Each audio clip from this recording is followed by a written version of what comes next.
It was supposed to be a simple weekend camping trip. Just me, my best friend Jake, and his dog, Max. We'd chosen a remote spot in Blackwood Forest, a place known for its dense trees, winding trails, and eerie silence. The forest had a reputation for being unsettling, but we brushed it off as superstition. After all, we were seasoned campers.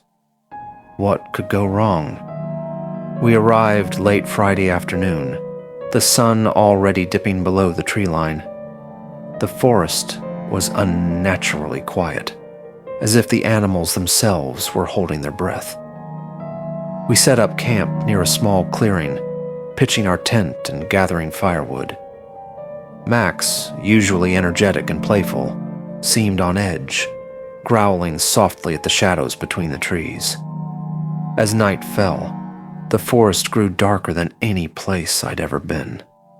The firelight barely pierced the thick canopy above, and the air felt heavy, almost suffocating.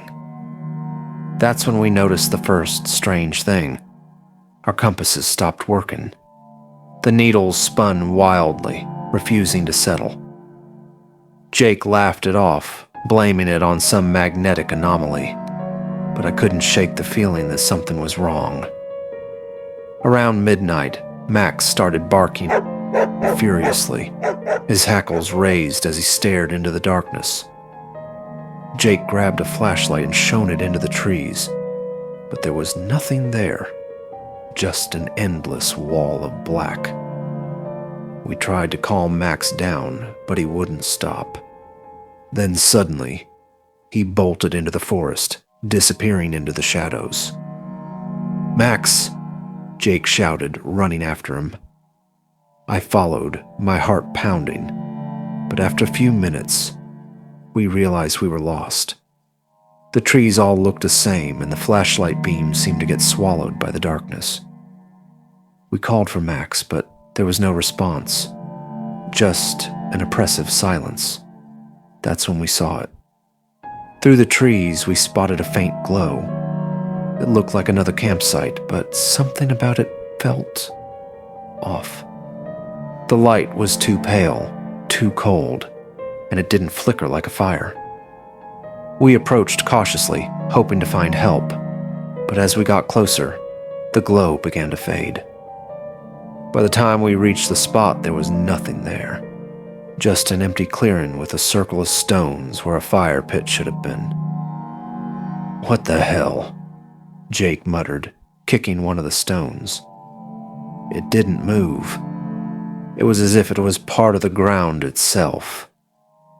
We decided to head back to our campsite, but no matter which direction we walked, we kept ending up in the same clearing. The trees seemed to shift around us, their gnarled branches twisting into grotesque shapes. The air grew colder and I could see my breath despite it being late summer. Then we heard it, a low, guttural growl, coming from everywhere and nowhere. Max's barking echoed in the distance, but it sounded distorted, like it was coming from underwater. We ran, stumbling over roots and rocks, until we finally burst into our campsite. Except, it wasn't our campsite. The tent was gone. The fire pit was cold and empty. Even the trees looked different, taller, darker, their bark covered in strange symbols we hadn't noticed before. Jake and I stared at each other, panic setting in. We were in the same spot, but it wasn't the same place. The growling grew louder and the shadows around us began to move.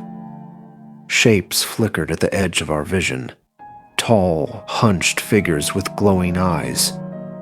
We bolted, running blindly through the forest, until we finally stumbled onto a dirt road.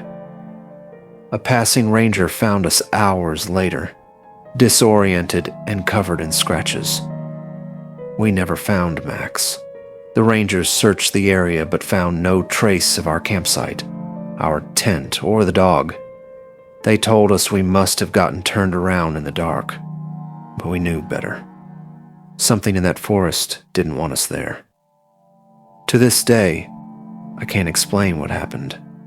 Sometimes, late at night, I think I hear Max's barking, faint and distant, like it's coming from another world. And whenever I close my eyes, I see those symbols on the trees, etched into my memory like a warning. Blackwood Forest is still there, silent and waiting, but I'll never go back.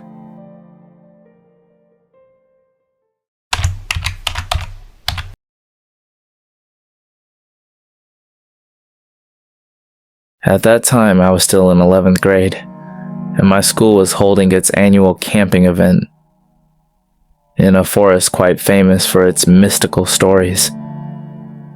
At first, my friends and I were very excited.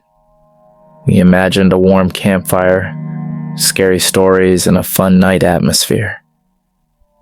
But who would have thought that night would turn into the most terrifying experience of my life? After the opening ceremony and various outdoor activities during the day, night finally arrived. We gathered around the campfire, listening to a story from one of our supervising teachers. The story was about a boy who had gone missing in this forest years ago and was never found. It was said that some hikers had seen the figure of a small child wandering around the campsite, silently staring at them. After the campfire event, we returned to our tents. I shared a tent with 3 of my close friends. We were still chatting quietly when, suddenly, we heard footsteps outside our tent. The sound was light, like someone walking. We exchanged glances, trying to convince ourselves that it was just a wild animal. However, the footsteps stopped right in front of our tent. Then, something started scratching the fabric from the outside. Slowly, from the bottom, the scratch marks moved upward as if someone was dragging their nails across the surface of our tent. One of my friends, the bravest among us, dared to unzip the tent slightly to peek outside. As soon as he did, he fell silent, his face turning pale. I peeked out too, and at that moment my heart felt like it had stopped beating. In front of our tent stood a small child dressed in tattered, dirty clothes.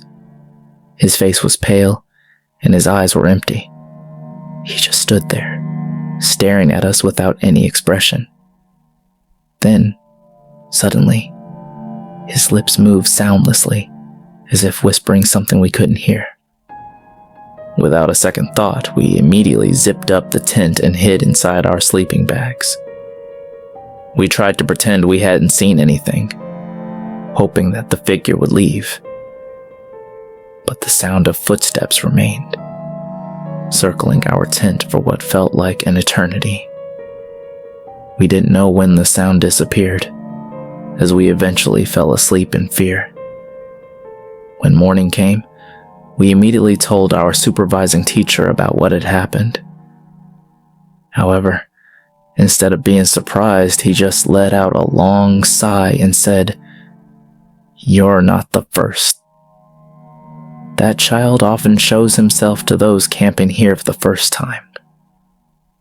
From that moment on, I swore never to join a camping trip at that place again. I never wanted to see that little child ever again.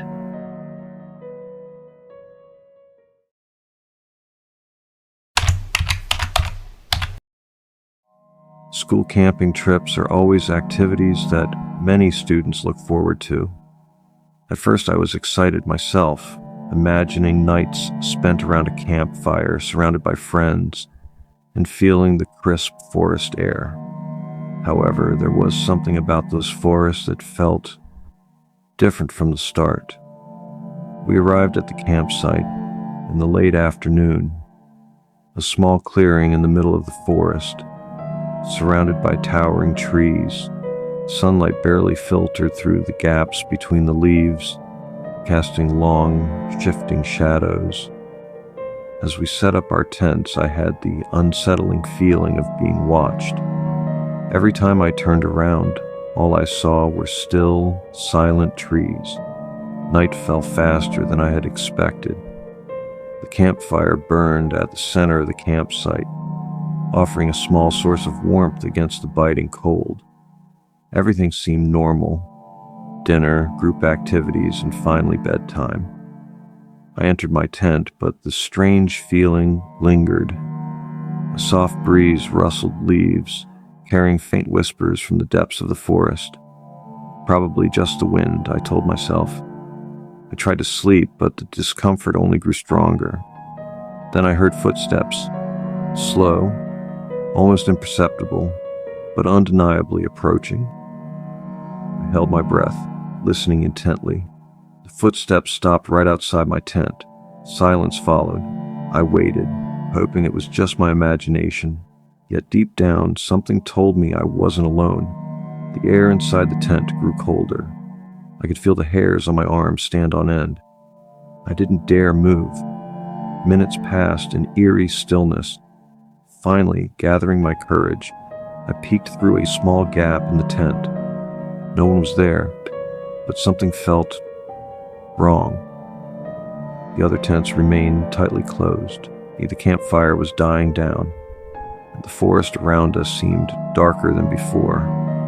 Then I looked at the ground in front of my tent. There were footprints, not from boots or sandals, but large, bare footprints, far bigger than any humans. I swallowed hard. Not wanting to wake the others, I quietly zipped my tent shut and curled up inside my sleeping bag.